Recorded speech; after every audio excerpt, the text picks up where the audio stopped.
بسم اللہ الرحمن الرحیم۔ عن عبادۃ ابن الصامت قال رسول اللہ صلی اللہ علیہ وسلم من قال اشہد ان لا الہ الا اللہ وحدہ لا شریک لہ وان محمد عبدہ ورسولہ وان عیسیٰ عبد اللہ ورسولہ وابن امتہ وکلمتہ القاہ الی مریم وروح من وان الجنۃ حق وان النار حق وان البعث حق ادخلہ اللہ من ای ابواب الجنۃ الثمانیۃ شاء علی ما کان من العمل۔ عبادہ بن صامت رضی اللہ عنہ کا بیان ہے کہ جو یہ کہے کہ میں گواہی دیتا ہوں کہ اللہ کے سوا کوئی معبود نہیں ہے، وہ یکتا ہے۔ جو یہ کہے، یعنی کیا کہے کہ اللہ کے سوا کوئی معبود نہیں، وہ یکتا ہے، اس کا کوئی شریک نہیں، اور گواہی دیتا ہوں کہ محمد اس کے بندے اور رسول ہیں، اور عیسیٰ بھی اس کے بندے اور اس کے رسول، اس کی بندی کے بیٹے، اور اس کا ایک قول ہے جو اس نے مریم کی طرف القاء فرمایا تھا، اور اس کی جانب سے ایک روح ہے جو اس میں پھونک دی گئی تھی، اور گواہی دیتا ہوں کہ جنت برحق ہے، دوزخ برحق ہے، اور قیامت میں اٹھایا جانا برحق ہے۔ اللہ اسے جنت کے 8 دروازوں میں سے جس سے وہ چاہے گا داخل کرے گا، خواہ اس کے اعمال کچھ ہوں۔ یہ روایت بھی اسی سلسلے یا اسی ذیل کی روایت ہے۔ میں نے یہ عرض کیا تھا کہ بعض موقعوں کے اوپر رسالت مآب صلی اللہ علیہ وسلم نے کوئی بات بڑے اجمال کے ساتھ بیان کر دی ہے، اس کے مضمرات نہیں کھولے، بعض موقعوں کے اوپر مضمرات کھول دیے ہیں، بعض موقعوں پر مخاطب کے لحاظ سے اسی بات کو بیان کیا ہے تو اس میں کچھ چیزوں کا اضافہ کر دیا ہے، اس لیے کہ آدمی بدل گیا ہے، یعنی وہ چیزیں جو چھپی ہوئی ہوتی ہیں، جو خود نکالی جا سکتی ہیں، ان کو بیان کر دیا ہے۔ یہ سب چیزیں کھولنی ضروری ہوتی ہیں، یعنی ان کو نکال کے بتانا چاہیے۔ اگر وہ اس روایت میں نہیں ہے تو دیکھنا چاہیے کہ اسی موضوع، اسی باب کے اور مقامات میں کیا چیزیں بیان ہوئی ہیں۔ اس کی وجہ کیا ہے؟ اس کی وجہ یہ ہے کہ یہ وہ باتیں ہیں جو رسالت مآب صلی اللہ علیہ وسلم نے کسی کو لکھوا نہیں دی ہیں، یہ قرآن نہیں ہے، لوگوں نے آپ کی بات سنی ہے، بیان کر دی ہے۔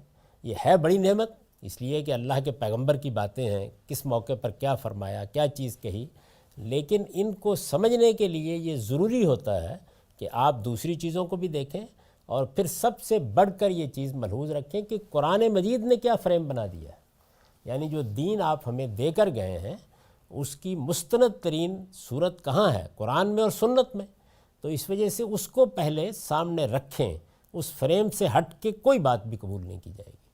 تو اس میں سے جو چیزیں اب سمجھنے کی ہیں ان کو ایک ایک کر کے دیکھیے۔ یہ جو اس میں اضافہ کیا گیا ہے، یعنی یہ بات تو پہلے بھی بیان ہو گئی کہ اللہ کے سوا کوئی معبود نہیں ہے، اس سے پہلے جو روایت ہم نے پڑھی اس میں بھی بیان ہوئی ہے، قرآن مجید میں بھی یہ بات بیان ہوئی ہے۔ وہاں ہم یہ دیکھ چکے ہیں کہ قرآن مجید ہی کا وہ بنایا ہوا فریم ہے جس کے اندر یہ بات ایک خاص پہلو سے بتائی جا رہی ہے، کہی جا رہی ہے، لیکن اس میں یہ جو اضافہ ہو گیا ہے کہ عیسیٰ بھی اس کے بندے اور اس کے رسول، اس کی بندی کے بیٹے، اس کا ایک قول ہے، یہ اضافہ مخاطبین کی رعایت سے، یعنی بعض موقعوں کے اوپر مخاطبین ہیں کہ جن کی رعایت سے آپ کوئی بات بیان فرما رہے ہیں۔ مثلا مشرکین عرب کے ساتھ بات بیان ہو رہی ہے تو ضرورت نہیں ہے ان تمام باتوں کو کہنے کی، یہود و نصارہ کے ساتھ بات ہو رہی ہے تو ضرورت ہے ہی کہنے کی، اس لیے کہ ان کے ہاں اگر آپ دونوں گروہوں کو لے لیں تو ایک گروہ وہ ہے کہ جس نے سیدنا مسیح علیہ السلام کا ویسے ہی انکار کر دیا، تو یہ ضروری ہے کہ جب کوئی یہودی ایمان لائے تو صرف محمد الرسول اللہ کو نہیں ماننا، اس کے ساتھ یہ بھی ماننا ہے، یعنی ایک پیغمبر کا وہ اس سے پہلے انکار کر چکے ہیں، بلکہ ان کے علماء اور زعماء اس کو تختہ دار تک کھینچ لے جانے کی کوشش کر چکے ہیں، اور اللہ نے محفوظ رکھا۔ تو اس لیے جب کبھی رسالت مآب صلی اللہ علیہ وسلم نے دعوت دی ہے اور یہود و نصارہ مخاطب ہیں تو یہ اضافہ کیا ہے تاکہ ان کو معلوم ہو کہ انہیں بھی اپنی غلطی کی اصلاح کرنی ہے۔ تو غلطی کے لحاظ سے، مخاطب کے لحاظ سے آپ بعض اوقات کسی چیز میں اضافہ کرتے ہیں، یہ بتاتے ہیں۔ تو یہود و نصارہ غالباً اس میں مخاطب ہوں گے، ان کے لیے ظاہر ہے کہ نبی صلی اللہ علیہ وسلم پر ایمان کے ساتھ مسیح علیہ السلام کے بارے میں ان حقائق کا اقرار بھی ضروری تھا، یعنی یہود کے لیے ان کو ماننا ضروری ہے آج بھی اگر وہ اسلام قبول کریں، اور مسیحیوں کے لیے ان سے متعلق اپنے غلط تصورات کی اصلاح کرنا ضروری ہے۔ یعنی یہ تو نہیں ہو سکتا کہ ایک آدمی یہ کہے کہ میں نے کلمہ پڑھ لیا ہے لا الہ الا اللہ محمد رسول اللہ، ویسے حضرت مسیح اللہ ہی کے بیٹے ہیں، یہ تو نہیں ہو سکتا نا۔ تو آپ کو اپنے پورے نقطہ نظر کی اصلاح کرنی ہوتی ہے۔ اس لیے کہ اس سے پہلے وہ ان حقائق کے منکر یا ان سے متعلق بعض غلط فہمی میں مبتلا رہے تھے. یعنی ایک گروہ غلط فہمی میں مبتلا ہے اور دوسرا منکر ہے. تو یہ بات اس لیے بیان فرمائی ہے. اس میں قرآن مجید نے جو حضرت مسیح کا تعارف کرایا ہے، جو ان کی حیثیت بیان کی ہے، جس طرح سے وہ بن باپ کے پیدا ہوئے اس کا ذکر کیا ہے، اس پیدائش کی صورت کیا ہوئی، تو انہی چیزوں کو اجمال کے ساتھ بیان فرما دیا ہے. ظاہر ہے کہ جب ایک آدمی اصولی طور پر ایک چیز کو مان لے گا، تسلیم کر لے گا، تو پھر وہ تفصیلات قرآن مجید سے پڑھ لے گا، اس پر یہ بات واضح ہو جائے گی. تو اس میں بتا دیا گیا ہے کہ وہ اللہ کے بندے ہیں، وہ اس کے رسول ہیں، وہ اس کی بندی کے بیٹے ہیں، یعنی بن باپ کے پیدا ہوئے ہیں. اور یہ کس طرح ہوا تھا؟ اللہ کا ایک قول ہے جو مریم کی طرف القاء کیا گیا تھا. وہ جو انسانی شخصیت آتی ہے، جس طرح کہ سیدنا آدم اور حوا میں آئی، جس طرح کہ ہمارے بچوں میں آتی ہے، وہ براہ راست آئی ہے.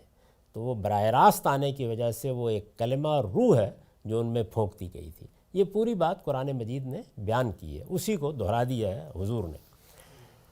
اس کے بعد جو ایک اور بات کہی کہ وہ یہ بھی گواہی دیتا ہے کہ جنت برحق ہے، دوزخ برحق ہے، قیامت میں اٹھایا جانا برحق ہے. اس پر میں نے لکھا ہے کہ خدا پر ایمان کا ایک لازمی تقاضا آخرت پر بھی ایمان ہے، آخرت پر ایمان بھی ہے. یہاں چونکہ تفصیل کا موقع ہے، اس لیے آپ نے اس کو بھی وضاحت کے ساتھ بیان کر دیا ہے. یہ وہی مخاطبین کی رعایت ہی چل رہی ہے. یعنی وہاں پر بھی صورتحال یہ ہے کہ بعض چیزیں ایسی ہیں کہ جن کے بارے میں کچھ مشغافیاں ہو جاتی ہیں. مثلا اس وقت اگر مجھے قیامت کے بارے میں یا آخرت کے بارے میں گفتگو کرنی ہو تو یہ مجھے ملحوظ رکھنا چاہیے مسلمانوں کے ساتھ بات کرتے ہوئے کہ ان کے ہاں علم کلام اور تصوف کی ایک پوری روایت موجود ہے جو ان سب چیزوں کی الگ الگ تعبیر کر چکی ہے. تو جب تک اس کی غلطی نہیں واضح کی جائے گی، اس وقت تک محض آخرت پر ایمان کی تلقین کافی نہیں ہوگی. تو ایک دین کا عالم، رسالت مآب صلی اللہ علیہ وسلم یہاں عالم کی حیثیت سے گفتگو کر رہے ہیں. یعنی پیغمبر جب اپنے بے خطا علم کی بنیاد پر لوگوں کی اصلاح کرتا ہے. اس کے بعد یہ بتایا گیا ہے کہ یہ اگر چیزیں اس نے مان لیں تو اللہ اسے جنت میں داخل کرے گا اور جس دروازے سے چاہے گا داخل کرے گا، خواہ اعمال کچھ ہوں. اس کو سمجھنا ہے. دوسری روایتوں میں تصریح ہے، اب یہ سن لیجئے اس کو جو میں نے لکھا ہے اس پر. دوسری روایتوں میں تصریح ہے کہ اگرچہ اس نے چوری کی ہو یا زنا کا ارتکاب کیا ہو، یعنی اتنے بڑے جرائم بھی دوسری روایتوں میں صراحت سے بیان ہو گئے ہیں کہ یہ بھی کیا ہو تو معافی کا امکان ہے. اس کی وجہ وہی ہے جو ہم اوپر بیان کر چکے ہیں کہ کسی سچے معاہد کے بارے میں یہ تصور بھی محال ہے کہ ایسے بڑے گناہوں کا مرتکب ہو جانے کے بعد اس کے دل و دماغ ندامت کے احساس اور توبہ و اصلاح کے ارادے سے خالی رہے. یعنی وجہ وہی ہے، نتیجے کو سامنے رکھا ہے. یعنی عمل برا تو ہو جائے گا، مجھ سے بھی ہو جائے گا، آپ سے بھی ہو جائے گا، چوری بھی ہو جائے گی، بدکاری بھی ہو جائے گی، بڑے سے بڑا گناہ ہو جائے گا. لیکن بڑے سے بڑے گناہ کے ساتھ اگر یہ ایمان ہے کہ اللہ ایک ہے، میرا معبود ہے، محمد الرسول اللہ اللہ کے پیغمبر ہیں، دین جو انہوں نے بتایا ہے وہ دین ہے جس کے لیے مجھے دنیا میں مکلف ٹھہرایا گیا ہے. جب ان حقائق کے ادراک کے ساتھ میں جی رہا ہوں تو یہ نہیں ہے کہ چوری نہیں ہوگی، اس کے بعد بدکاری نہیں ہوگی، ملاوٹ نہیں ہو جائے گی، لیکن بندہ سرکش نہیں ہو سکتا، لوٹے گا، ندامت ہوگی، توبہ و اصلاح کا ارادہ لازماً موجود رہے گا. توجہ دلانے پر، متنبہ کرنے پر، جھنجھوڑنے پر آدمی لوٹے گا. یہ بشارت اسی طرح کے معاہدین کے لیے اور اس صورت میں ہے جب اس سے کسی کے ساتھ بے انصافی نہ ہو رہی ہو. یعنی جرائم میں بھی یہ تخصیص ہے اور یہ قرآن مجید سے واضح ہو جاتی ہے کہ وہی چیزیں ہیں جو اس باب میں معافی کے دائرے میں آئیں گی جن کے لیے توبہ ندامت کافی ہے. لیکن اگر کوئی تلافی کی چیز ہے تو کرنی پڑے گی، یعنی وہ شرط اس پر لگی ہوئی ہوگی. قرآن میں تصریح ہے کہ اللہ اپنے بندوں کے ساتھ ذرہ برابر بھی ظلم کرنے والا نہیں ہے، لہٰذا یہ ممکن نہیں ہے کہ کسی کی حق تلفی کے ازالے یا اس کے جان و مال اور آبرو کے خلاف زیادتی کی تلافی کے بغیر کسی مجرم کو معاف کر دیا جائے. یعنی یہ وہ شرائط ہیں جو اللہ تعالیٰ نے لگا دی ہیں. تو یہ اعمال کچھ ہوں کا مطلب کیا ہے؟ مطلب یہ ہے کہ اگر کوئی غلطی کی ہے تو توبہ ہے، ندامت ہے، اس کا ازالہ ہے، کسی کے ساتھ زیادتی کی ہے تو اس کی تلافی ہے. یہ چیزیں ہوں گی لازماً. اگر ان میں سے کوئی چیز نہیں ہوئی ہے تو پھر یہ خیال نہیں کرنا چاہیے کہ اب لائسنس مل گیا ہے. یہ مدعا نہیں ہے شارع کا، اس لیے اس کو قرآن کی روشنی میں سمجھنا چاہیے اور اس طرح ہی حقائق کا اعتراف بھی کرنا چاہیے۔ وآخر دعوانا الحمدللہ رب العالمین۔